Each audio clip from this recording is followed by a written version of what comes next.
আমি আল্লাহ জমিন বানাইলাম কোন বলার দ্বারা হয়ে গেল। আমি আল্লাহ এত বিশাল বিশাল পাহাড় বানাইলাম কোন বলার দ্বারা হয়ে গেল। ও আদরের বান্দা বান্দিরা, আমি আল্লাহ তোমাদের চেহারাটা কোন বলিয়া বানাই নাই। এই চেহারাটা আমি ফেরেশতা দিয়েও বানাই নাই। এই চেহারাটা বানাইতে যাইয়া আমি আল্লাহ আমার কুদরতি হাতের দ্বারা বানাইছি। সুবহানাল্লাহ। আল্লাহ কয় রে গোলাম, তোমারে চন্দ্র থেকে সুন্দর করে বানাইলাম, সূর্য থেকে সুন্দর করে আমি আল্লাহ তোমারে বানাইলাম। আমরা কই আল্লাহ কেন বানাইছেন? আল্লাহ কই গোলাম, আমি দুনিয়ার সব বানাইছি তোমার খেদমতের জন্য, আর তোমার বানাইছি একমাত্র আমার গোলামির জন্য। আল্লাহ তাআলা কোরআনে জানিয়ে দেয়, ওয়ামা খালাকতুল জিন্না ওয়াল ইনসা ইল্লা লিয়াবুদুন। আল্লাহ তাআলা জানিয়ে দেয়, সব বানাইছি তোমার খাদেম, আর তোমারে বানাইছি একমাত্র আমার গোলামির জন্য। সব আল্লাহর হুকুম মতো চলে রে ভাই। সূর্য আল্লাহর হুকুম মতো উঠায় আবার ডুবে। গাছেরে কইছে বান্দারে ফল দিবি, গাছ ফল দেয়। গাভীরে কইছে দুধ দিবি, গাভী নিয়মিত আমার দুধ দেয়। সব মাখলুক গুলা আমার আল্লাহর কথা মতো চলে, আর আমরা নাফরমান হয়ে গেছি। আমরা একমাত্র মাওলার কথা মানি না, ঠিক কিনা বলেন?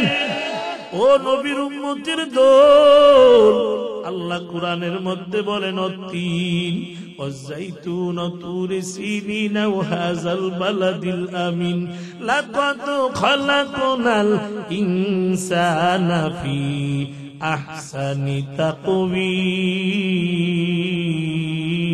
تقويم। আল্লাহ এই সূরার মধ্যে কয়, রে বান্দা, তোরে আমি চন্দ্র থেকে সুন্দর করে বানাইলাম, সূর্য থেকে সুন্দর করে বানাইলাম। ও গোলাম, তুই কি আমার কুদরত দেখো না রে বান্দা? গোটা দুনিয়ার দিকে তাকায় দেখো, তোমার মতো আরেকজন আমি বানাই নাই। আরেকজন তোমার চেহারাও পাইবা না।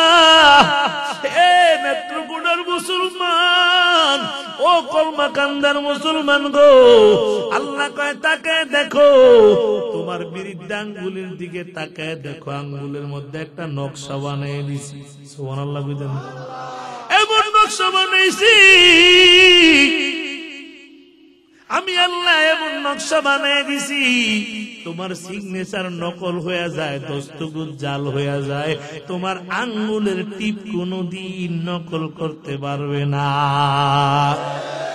এ নবীর উম্মতের দল, আল্লাহ কয়, আমি আল্লাহর ছেলে নাই, বেডাই, আমি আল্লাহর বিবিও নাই। তোরা আদরের বান্দা বান্দি ছাড়া আমার কেউ নাই, কেউ নাই। আমি আল্লাহ খাই না, আমি আল্লাহ ঘুমাই না। আল্লাহ বলে, কুল হুয়াল্লাহু আহাদ আল্লাহুস সামাদ লাম ইয়ালিদ ওয়া লাম ইউলাদ ওয়া লাম ইয়াকুল লাহু কুফুয়ান আহাদ। আল্লাহ কয়, আমি আল্লাহ খাই না, আমি আল্লাহ ঘুমাইও না। এরে গোলাম, আমি আল্লাহ সকাল থেকে সন্ধ্যা, সন্ধ্যা থেকে সকাল পর্যন্ত তোমার এই চেহারাটার দিকে তাকায় থাকি। তুমি কোন সময় আমি আল্লাহরে আল্লাহ কই একটা ডাক দিবা? হয় নাই মুসলমান, জোরে আমার আল্লাহরে আল্লাহ কই একটা ডাক দেও। হে কলমা কান্দার মুসলমান, আরো জোরে একটা ডাক দাও, আরো মায়ের সুরে একটা ডাক দাও, আল্লাহ। আল্লাহ কয়, গোলাম, যখন তুমি আমি আল্লাহরে আল্লাহ কই একটা ডাক দাও, আমি আল্লাহ কুদরতি কলিজাটা ঠান্ডা হইয়া যায়। আল্লাহ আল্লাহ क्या मुबारक नाम है अल्लाह अल्लाह मोमिनों का काम है या इलाही तू मेरा माशूक है या इलाही तू मेरा माबूद है या इलाही मुझसे मुझका दूर कर ताकि देखो मुझ में तुझको एक नजर अल्लाहु अकबर। एरे नेत्रकोণার মুসলমান, আমি আপনাদের কাছে জানতে চাই আগামীকাল এখানে ওয়াজ মাহফিল থাকবে নি? থাকবে? আগামীকাল ওয়াজ মাহফিল থাকবে না রে ভাই? হতে পারে আমি আলামিন সাহেবের জীবনের শেষ মাহফিল হয়ে যাবে, কারণ কত বক্তা বয়ান করে ঢাকায় আর যেতে পারে নাই। কলরবের আইনুদ্দিন আল আজাদ রহমাতুল্লাহ আলাইহি ওই চট্টগ্রামে বয়ান করে ঢাকায় আসতে পারে নাই। নারায়ণগঞ্জের জুনাই সিদ্দিকী ভাই এই আপনাদের ময়মনসিংহে বয়ান করে ঢাকায় যেতে পারে নাই, লাশ হয়ে গেছে অ্যাক্সিডেন্ট করে রে বাবা। হতে পারে আজ আমি আলামিন সাহেবের জীবনের শেষ মাহফিল হতে পারে কি পারে না? হতে পারে আপনাদের কারো জীবনের শেষ মাহফিল। কারণ আমি কিছুদিন আগে বয়ান করতে গেছিলাম ভোলায়, বয়ান করে লঞ্চে ঢাকায় আসতেছি, কেবিনের মধ্যে আমি ঘুমায়া ঘুমায়া ঢাকায় আসতেছি রে বাবা। হঠাৎ করে মোবাইলের মাঝে রিসিভ করার পরে কান্নার আওয়াজ, কে আপনি কাঁদেন? হুজুর গতকালকের মাহফিলের সভাপতি।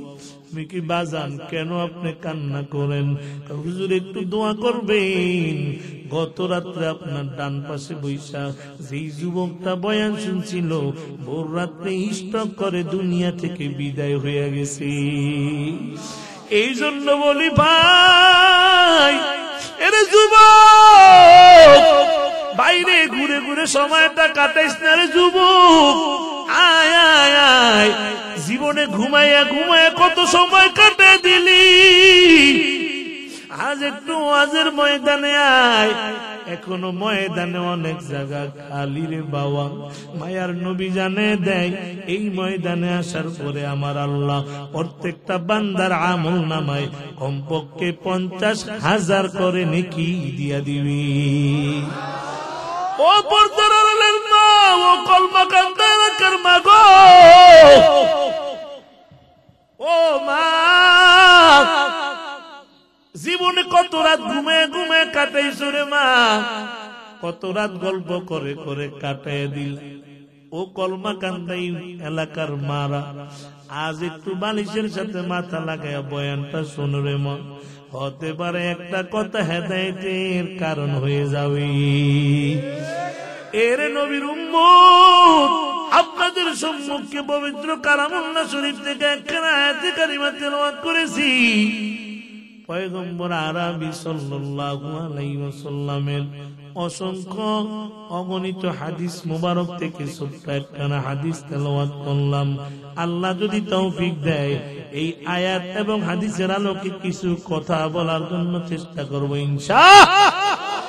এ নবীর উম্মত, আল্লাহ কোরআনে জানিয়ে দেয়, কুল ইন কুনতুম তুহিব্বুনাল্লাহ ফাত্তাবিউনি ইউহিব্বুকুমুল্লাহ ويغفر لكم ذنوبكم والله غفور رحيم।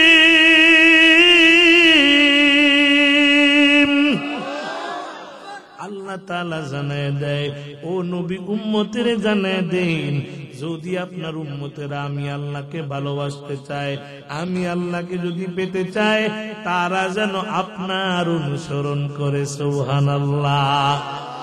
জোরে বলেন কার অনুসরণ করা লাগবে? নবীর। জোরে বলেন কার? আর জোরে বলেন কার? এ নবীর উম্মত, আজ এমন সময় এখানে আমি বয়ান করি রে বাবা, আজ মুসলমানেরা সমাজের মধ্যে দলে দলে ভাগ হয়ে গেছে। কি মুসলমান দলে দলে ভাগ?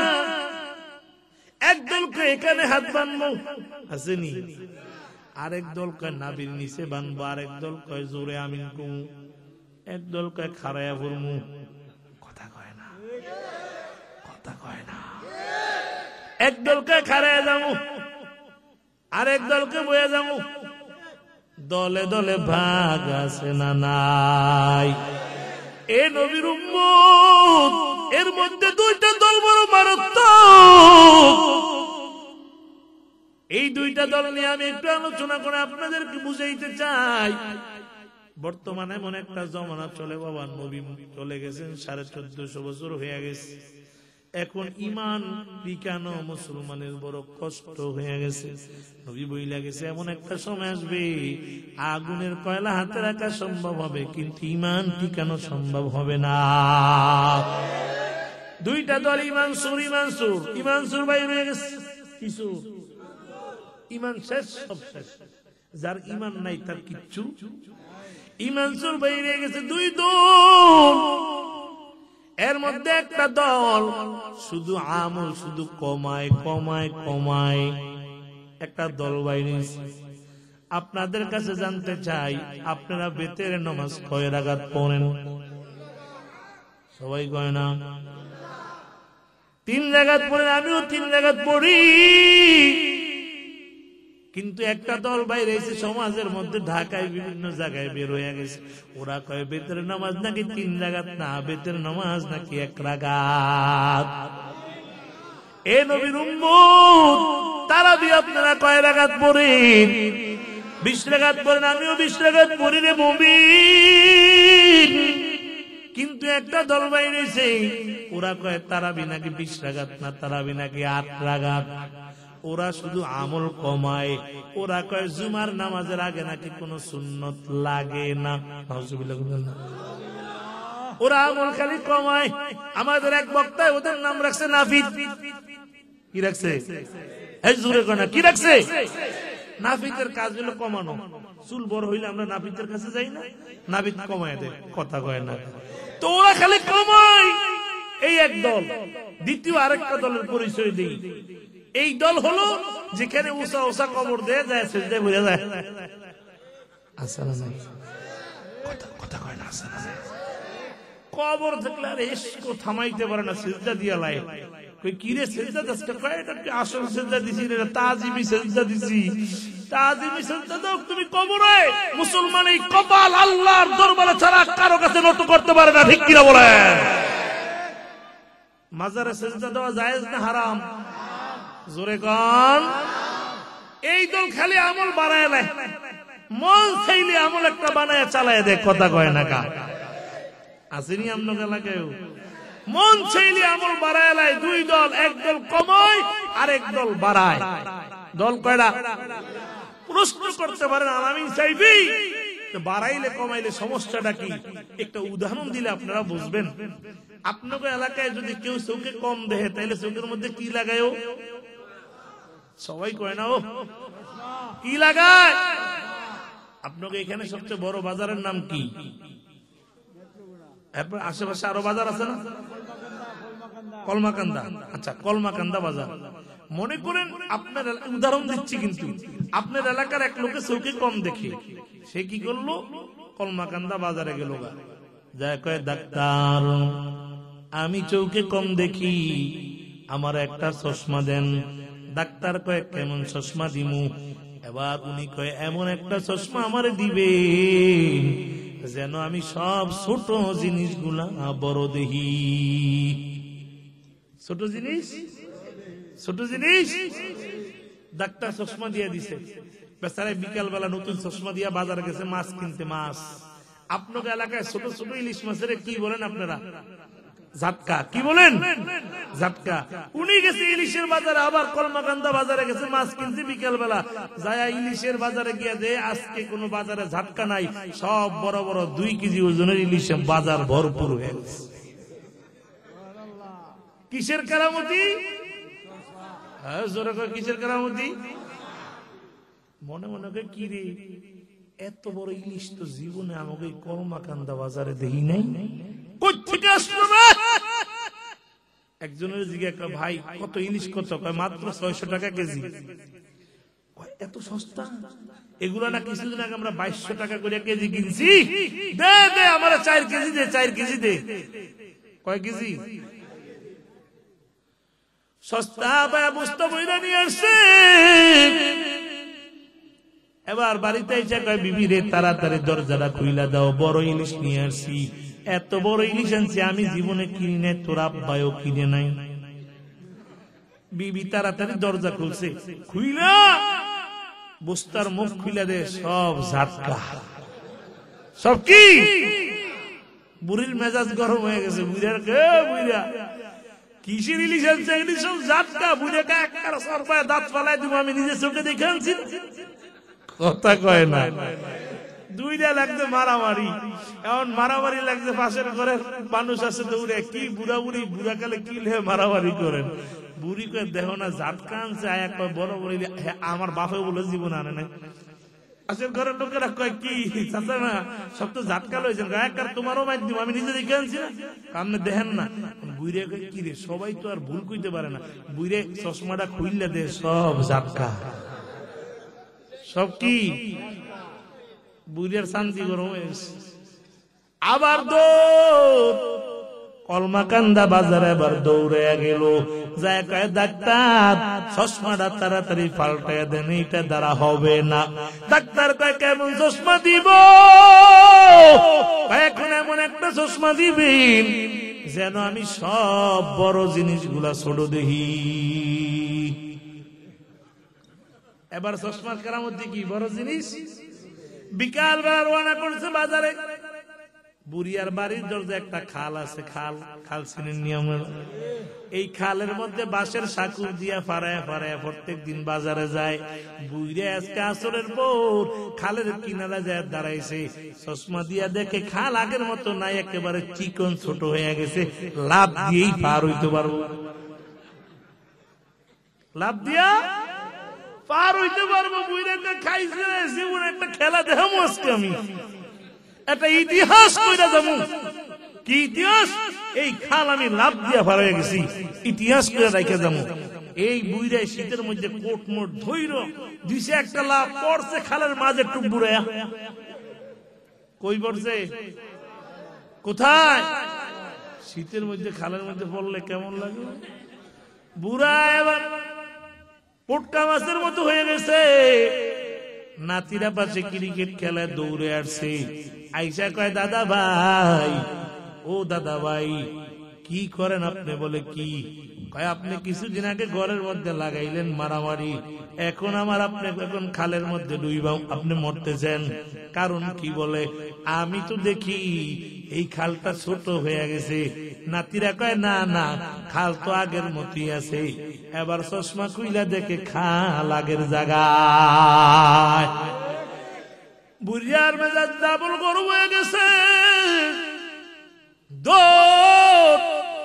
কলমাকান্দা বাজারে দেখে ডাক্তার। ডাক্তার কয়, সাবধান, আমারে ধমক দিবেন না। কেন? আপনি প্রথমে চশমা দিচ্ছেন, লাগাইছেন ঘরের মধ্যে মারামারি, আবার চশমা দিচ্ছেন এখন আমি খালের মধ্যে ডুইবা মরি। ডাক্তার কা, আমার কোনো দোষ নাই, আপনি সিদ্ধান্ত নিতে পারেন নাই। আপনি প্রথমে বলছেন এমন চশমা দিবেন যেন আমি সব ছোট জিনিস বড় দেখি, পরে বলছেন এমন চশমা দেন যেন আমি বড় জিনিস ছোট দেখি। না না না, আপনার বলা দরকার ছিল ডাক্তার, এমন একটা চশমা আমারে দেন আমি যেমন জিনিস তেমন দেখি। এর কলমাকান্দা এলাকার মুসলমান, ইসলাম কমপ্লিট একটা ধর্ম, এটার মধ্যে বাড়ানো যাবে না, কমানো যাবে না। এটার মধ্যে বাড়াইলো বিপদ, কমাইলো বিপদ। ঠিক কিনা বলেন? কেউ যদি আইসা ইসলামের মধ্যে বাড়াইতে চায়, কমাইতে চায়, মানবেন নি আপনারা? কথা কয় না, মানবে? এটাকে কমপ্লিট বানাই দিচ্ছেন কে? আর জোরে বলেন। ভাইরা আমার, একদল খালি দাবি করে আমরা আশিকে রসুল আসেনি। এক আশিকে রসুলের দর্শি কুচবি, নামাজ পড়ো না, রোজা রাও না, কিসের আশিক? হুজুর, আমি নামাজ না পড়লো আমার ইমান না বড় তাজা। নামাজ পড়ে না একক তো ঈমান বলে তাজা, আমি কি সর্বনাশ রে খাইছি। আবার দেখবে না মাঝে মাঝে গান গায়, আল্লাহর দন নবীরে দিয়া আল্লাহ গেছে গায়েব হইয়া। নাউজুবিল্লাহ করেন না। নবীর দন খাজারে দিয়া নবী গেছে খালি হইয়া। নাউজুবিল্লাহ। আরে নবীর দন খাজায় পায়া শুয়ে আছে আজমিরে, কেউ ফিরে না খালি হাতে বাবারে তোর দরবারে। নাউজুবিল্লাহ। আবার দেখি মাঝে মাঝে গায়ে, একটা পোলা দে রেখা যায়, একটা পোলা দে, একটা পোলা দে রেখা যায়, একটা পোলা দে, কামাই খাইবার আশা নাই রে মাটি দিব কে। নাউজুবিল্লাহ। সন্তান দেওয়ার মালিক কি? কথা কয় না কে? এ সন্তান কে দেয়? যদি বাবা যদি সন্তান দিতে পারতো, এই দেশের কত মন্ত্রী মিনিস্টারের সন্তান নাই, ওরা টাকার বস্তা দিয়া সন্তান নিয়ে আসতো। এর নবীর উম্মতের দোল না না আশেক কারে কয়। ওই 1400 বছর দূরে যাওয়া লাগবে না, এই কিছুদিন আগের একটা ঘটনা, বেশি দিন না রে বাবা, আজ থেকে বেশি দিন দূরে 1400 বছর আগের ঘটনা নয়। 1923 সনে ভারতে একটা ঘটনা ঘটে গেছে। নবীর আশেক কারে কয় একটু বললে আপনারা বুঝবেন। ভারতের মধ্যে একটা ঘটনা ঘটছে 1923 সনে। ভারতের একজন বেঈমান আমার নবীর নামে একটা বই লিখছে। বইয়ের নাম হলো রঙ্গিলা রসুল। নাউজুবিল্লাহ। এই বইটা 1923 সনে আরেকজন বেঈমান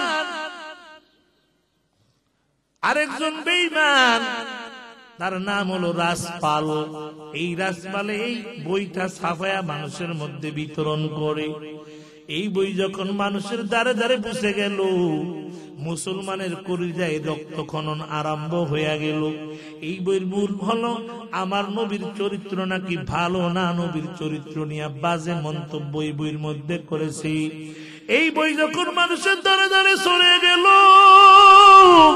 মুসলমানের হৃদয়ে রক্ত খনন আরম্ভ হয়ে গেল। গোটা ভারতবর্ষের মুসলমানেরা একত্রিত হয়ে গেল, আন্দোলন শুরু করল। ওই রাজপালের নামে মুসলমানেরা আদালতে মামলা দায়ের করল। নিম্ন কোর্টে রাজপালকে দোষী বলে সাব্যস্ত করে জেলে দেয়। দেওয়ার পরে উনি জজ কোর্টে আপিল করে, জজ কোর্টে এই রায়টা বহাল রাইখা দিল। এবার রাজপাল হাইকোর্টের মধ্যে যায় আপিল করলো। আর ভারতের বেঈমানেরা আমার নবীর দুশ্মনেরা রাজপালকে বেকসুর নির্দোষ বলে খালাস কইরা দিছে।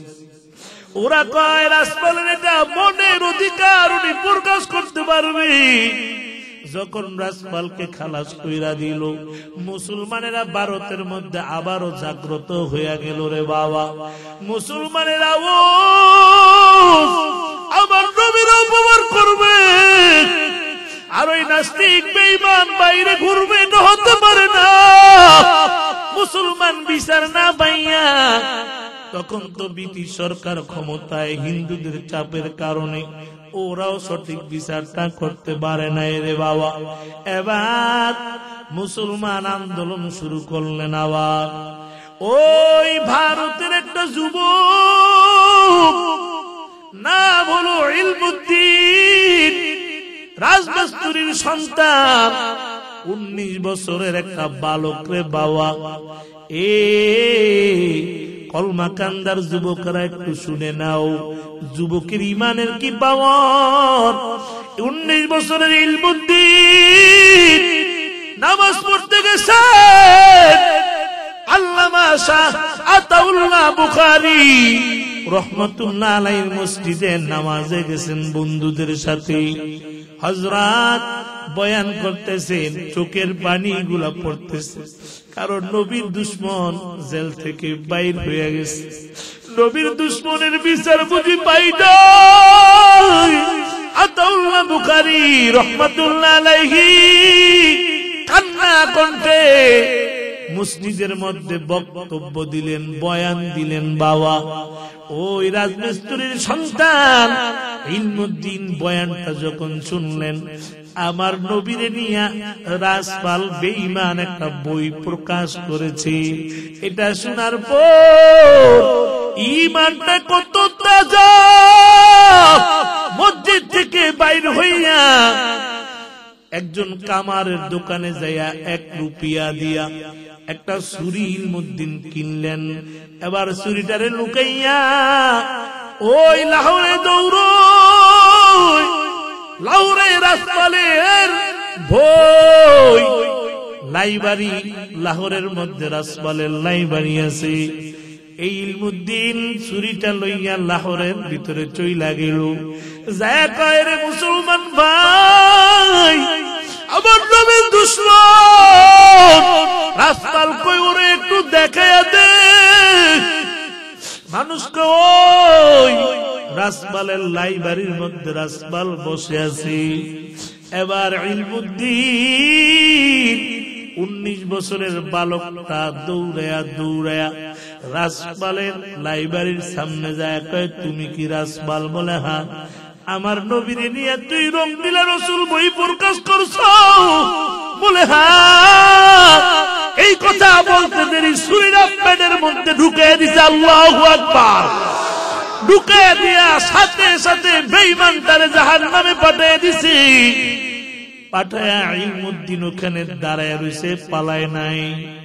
ইলমুদ্দিনের সাথে সাথে লাহোরের পুলিশেরা হ্যান্ডকাপ লাগায় ফেললো, জেলখানায় নিয়ে গেল। বিচারের কাঠগড়ায় ইলমুদ্দিন নবীর আশিক। ওই বেঈমানেরা বিচারে ইলমুদ্দিনের ফাঁসির রায় দিয়া দিল। ভারতের সব ব্যারিস্টার উকিল মুক্তারেরা ঐক্যবদ্ধ হয়ে গেল। সব মুসলমানেরা বলে, ইলমুদ্দিনকে কি বাঁচানো যাবে না? ইলমুদ্দিন। এবার ইলমুদ্দিনের পক্ষ থেকে বিচারকেরা, ব্যারিস্টাররা উচ্চ আদালতে মামলা নিয়ে গেলেন, আপিল করলেন। ইলমুদ্দিন নিজে মারে নাই, ইলমুদ্দিনের উস্কানি দেওয়ার কারণে মারছে। ওর দোষ না, ওরে খালাস দিয়া দেওয়া, আর নয়তো ওরে আজীবন যাবজ্জীবন সাজা দেওয়া হোক। সব সেখান থেকে নাখোশ। এবার ভারতের ব্যারিস্টারেরা, মুসলমান ব্যারিস্টারেরা, মুসলমান উকিলেরা বাসনা করলেন, ইলমুদ্দিনকে বাঁচানো যাবে যদি ইলমুদ্দিন আদালত উঠা শুধু একটা কথা বলে। কি কথা বলে? ইলমুদ্দিন শুধু বলবে, যেই সময় আমি মারছিলাম আমার মাথাটা ঠিক ছিল না। সব উকিলেরা ঐক্যবদ্ধ হয়ে নবীর আশিক 19 বছরের বালক ইলমুদ্দিনের কাছে চইলা গেল। যাক, ইলমুদ্দিন বাবা রে, তোমারে আমরা ফাঁসি থেকে বাঁচাইতে পারো, তুমি শুধু একটা কথা আদালতে দাঁড়ায়া বলবা। ইলমুদ্দিন বলে, কি কথা? বলে তুমি বলবা, আমি যখন এই রাসপালকে হত্যা করেছি তখন আমার মাথা ঠিক ছিল না। ইলমুদ্দিন চোখের পানি সাইরা দিয়া কয়, না না, এরে উকিল ব্যারিস্টারেরা, আমি মিথ্যা কথা বলবো না। তোমরা জানোনি, গতকালকে রাত্রে আমি যখন ঘুমাই আমি স্বপ্নে দেখি মায়ার নবী জেলখানার মধ্যে হাজির। মায়ার নবী হাজির হয়ে গেছে। আমার ইলমুদ্দিন, তুই আমার দুশমনের বিচার করছ, আয় আয় আমার বুকে আয়। আমি নবী তোর জন্য অপেক্ষায় দাঁড়ায় রইছি। আল্লাহু আকবার। আমি নবী তোর জন্য অপেক্ষায় দাঁড়ায় রইছি। আয় আয় ইলমুদ্দিন, আমি তোমারে নেওয়ার জন্য আসছি, তুই আমার বুকে আয়। ইলমুদ্দিন বলে, আমি তো ফাঁসির কাছে ঝুলব না, আমি মুহাম্মদুর রাসূলুল্লাহর কাছে চলে যাব। ইলমুদ্দিনের ফাঁসি হয়ে গেছে। যুবক, ও নবীর উম্মতের দল, ও কলমাকান্দা এলাকার মুসলমান, আমার নবীর দুশমন নবীরে গালি দেয় এখনো বাংলাদেশে আসে না নাই? এ নবীর উম্মত গো, আজকে তোমার কি নবীর জন্য মায়া লাগে না? নবীর জন্য তোমার কি দরদ লাগে না? অথচ তোমার আব্বারে গালি দিলে তোমার বড় কষ্ট হয়, তোমার নেতারে গালি দিলি তোমার কষ্ট হয়, তোমার পীরের বিরুদ্ধে কথা বললে তোমার কষ্ট হয়, লাঠি নিয়ে বের হয়ে যাও। আর বেঈমানেরা আমার নবীর গালি দেয়, আমার নবীর দাড়ি নাকি ছাগলের দাড়ির মতো, আমার নবীর চরিত্র নাকি ভালো না, আমার নবী নাকি সন্ত্রাসী নবী। এ কলমা কান্দা এলাকার মুসলমান, আবার যদি কোন বেঈমান আমার নবীর গালি দেয়, আমার নবীর বিরুদ্ধে কথা কয়, মাদ্রাসার বিরুদ্ধে কথা কয়, কোরআনের বিরুদ্ধে কথা কয়, তোমাদেরকে যদি ময়দানে একটা ডাক দেওয়া হয় নবীর ইজ্জত রক্ষা করার জন্য, কোরআন রক্ষা করার জন্য, ইসলাম রক্ষা করার জন্য, নবীর জন্য ইবাদত, নিজের ঈমান রক্ষা করার জন্য, নবীর জন্য, কোরআনের জন্য, এই ময়দানে কারা কারা জীবন দিতে তাদের হাত ধরে উঠে আল্লাহকে দেখাও।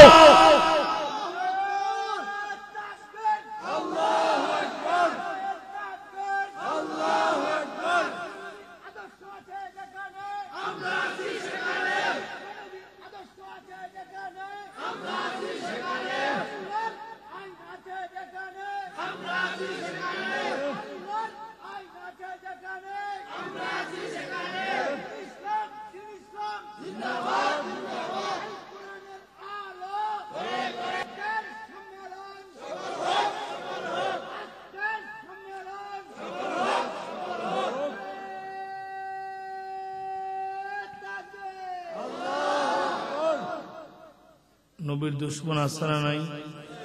জোরে বলেন আছে না নাই? আমি আপনাদের কাছে জানতে চাই, আমার নবীর দাম বেশি না কম? যারা বেশি বলবে না ইমানের মধ্যে দুর্বলতা আছে, বেশি না কম? এই দেশে শেখ মুজিবুর রহমান থেকে আমার নবীর দাম বেশি না কম? এই দেশে জিয়াউর রহমান থেকে আমার নবীর দাম বেশি না কম? এই দেশে এরশাদ চাচা থেকে আমার নবীর দাম বেশি না কম? এই দেশে খালেদা জিয়ার থেকে আমার নবীর দাম বেশি না কম? এই দেশে শেখ হাসিনা থেকে আমার নবীর দাম বেশি না কম? কলমা কান্দার মুসলমান, তোমাদের দাবি যদি সত্য হয়, এই দেশে শেখ মুজিবুর রহমানের বিরুদ্ধে কথা বললে বিচার হয়, তার মনে আছে। এই দেশে জিয়াউর রহমানের বিরুদ্ধে কথা বললে বিচার হয়, তার মনে আছে। এই দেশে এরশাদের বিরুদ্ধে কথা বললে বিচার হয়, তার মনে আছে। এই দেশে শেখ হাসিনার বিরুদ্ধে কথা বললে বিচার হয়, তার মনে আছে। আমাদের একটাই দাবি, আমার নবীকে যদি বাংলার জমিনে কোন নাস্তিক গালি দেয়, আমাদের দাবি বাংলার সংসদে নাস্তিকের ফাঁসির আইন চালু করতে হবে। ঠিক কিনা বলে?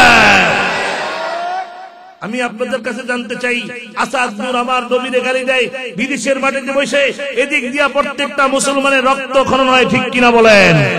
হৃদয়ে রক্তক্ষরণ হচ্ছে। আসাদ নূর তোকে বলবো, তোর যদি সাহস থাকে তুই বাংলাদেশের এয়ারপোর্টে সারা দুনিয়ার মুসলমান লাগবে না, এই কলমা কান্দার যুবকরাই তোর জিহ্বা কেটে কুকুরের নাস্তা বানিয়ে দিবে। ঠিক কিনা বলেন?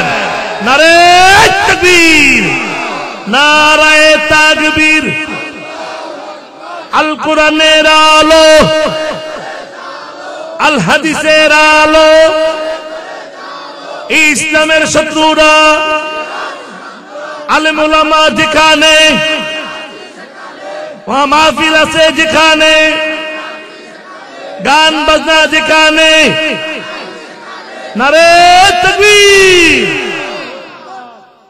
নবী বলেন, قال النبي صلى الله عليه وسلم انا خاتم النبيين لا نبي بعدي, আমি শেষ নবী, আমার পরে কোন নবী আসবে? আমার নবীর পরে কোন নবী আসেনি। এর নবীর উম্মত, ও যুবক ভাই, আমার নবীর পরে কোন নবী আর আসবে না, আমার নবী শেষ নবী। এ নবীর উম্মতের দল, আপনাদের কাছে জানতে চাই, কিয়ামত পর্যন্ত নবুয়তির দায়িত্ব পালন করবে কারা? কারা করবে? কারা? এ নবীর উম্মত। ঈসা নবী দুনিয়া থেকে বিদায় হয়ে গেল, ঈসা নবীর দ্বীনও বিদায়, কথা কয় না। মুসা নবী বিদায়, দ্বীনও বিদায় হয়ে গেছে। কিন্তু আপনার আমার নবী 1400 বছর হয়ে গেছে, বিদায় হয়ে গেছে, কিন্তু নবীর দিন দুনিয়া থেকে বিদায় হয়েছেনি। কোরআন এখনো আছে না নাই? সুন্নত এখনো আছে না নাই? বলে তাদের দিন কেন বিদায়? দুনিয়া থেকে বিদায় হওয়ার সময় কোন প্রতিনিধি রাইখা যান নাই, কিন্তু আমার নবী তো শেষ নবী। নবী বদরের যুদ্ধে 313 জন নিয়ে যখন যুদ্ধে গেলেন, আমার নবী যদি শেষ হয়ে যায়, দিন বিলীন হয়ে যাবে। প্রতিনিধি যদি না থাকে, নবী হাত তুলে দোয়া করছে, আল্লাহ আবু জাহেল তো 1000 বেঈমানদেরকে নিয়ে আসতেছে, কত অস্ত্র শস্ত্র নিয়ে, আমার কাছে 313 জন আমি মুসলমান বানাইছি, এগুলা ছাড়া আমার কাছে আর কিচ্ছু নাই রে আল্লাহ। ওরা যদি শেষ হয়ে যায়, দিন শেষ হয়ে যাবে আল্লাহ। আল্লাহ কয়, জিবরাইল তাড়াতাড়ি যুদ্ধের পোশাক পরো। জিবরাইল কয়, আল্লাহ আমি কেন যুদ্ধের পোশাক পরবো? এটা তো পরবো মানুষেরা। আল্লাহ কয়, না না, আজকে তোমার পরা লাগবে, তুমি সেনাপতি হিসাবে থাকবা, তোমার পিছনে আমি আল্লাহ তাআলা 5000 ফেরেশতারে যুদ্ধের পোশাক পরাইয়া আমার 313 জনের সাথে আমি বদরের ময়দানে পাঠিয়ে দিলাম। 70 জনের মাইরা ফেলাইছে, 70 জনের বন্দী করে নিয়ে আসছে। সুবহানাল্লাহ কইতেন না? কারণ আল্লাহ জানে এই 313 জন যদি শেষ হয়ে যায়, নবীর দিন এখানে মিটে যাবে, কারণ আর তো কোন নবী আসবে না। এই নবীর উম্মত, নবী দুনিয়া থেকে বিদায় হওয়ার সময় নবী বলেন, আনা খাতামুন নাবিয়্যিন লা নাবিয়্যা বাদি, আমি শেষ নবী, আমার পরে আর কোন নবী আসবে না। নবী বলেন, ইন্নাল উলামা ওয়ারাসাতুল আম্বিয়া, উলামায়ে কেরাম হলো নবীগণের ওয়ারিস। সুবহানাল্লাহ। আর আসতে বলেন সুবহানাল্লাহ। এই নবীর উম্মত উলামায়ে কেরামদেরকে নবী জিম্মাদারি দিয়ে গেলেন। এই বাংলার জমিনেও ওই তসলিমা নাসরিন বলছিল, পর্দা আমি মানি না, পর্দা মানি না, কোরআনটাকে পাল্টানো লাগবে। এই দেশের উলামায়ে কেরাম ওই বাইতুল মুকাররমের খতিব উবাইদুল হক রাহমাতুল্লাহ আলাইহি সহকারে মুসলিমেরা যখন আন্দোলন করেছে, আল্লাহু আকবার আওয়াজ দিয়েছে, তসলিমা এই দেশ থেকে পালাইতে বাধ্য হয়েছে। ঠিক কি না বলো? আবার যখন বলল ফতোয়া, আলেম ফতোয়া দিতে পারবে না, ফতোয়া দিবে হাইকোর্ট।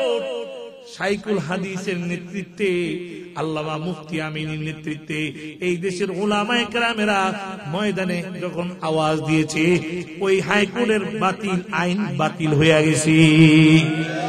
আবার যখন নাস্তিকরা সাহাবায়ে আমার নবীর গালি দিল, আমার আল্লাহকে নিয়ে কটূক্তি করলো, আল্লামা শাহ আহমদ শফীর নেতৃত্বে আমরা যখন ময়দানে ঝাঁপিয়ে পড়েছি, নাস্তিকেরা ওখান থেকে পালাইতে বাধ্য হয়েছে। ঠিক কি না বলেন? তার মানে 1400 বছর হয়ে গেছে, দিন বদলায় নাই, কিয়ামত পর্যন্ত বদলাবে না। যুগে যুগে নবীর আশিক উম্মতেরা, যুগে যুগে নবীর দায়িত্বপ্রাপ্ত আলেম ওলামারা এই দ্বীনের হেফাজত করবে। এ নবীর উম্মত, এই জন্য বলতে চাইছিলাম, এই যে মাদ্রাসা আপনাদের সামনে, নুরানি মাদ্রাসা দরকার আছে না নাই? মাদ্রাসা আছে, আলেম আছে, মাদ্রাসা আছে, আলেম আছে। মাদ্রাসা থাকবে না, আলেম থাকবে না, দ্বীনও থাকবে না।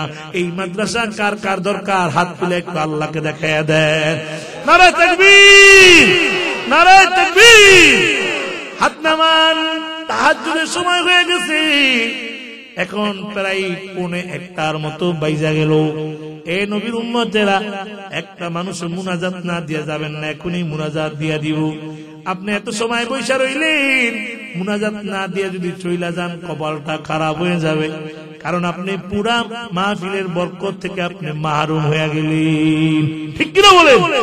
এই জন্য ভাই, এই মাদ্রাসার একটা ঘর দরকার। ঘর, ছাত্ররা কষ্ট করে বরের নিচে বৈশা, বড় একটা ঘর দরকার।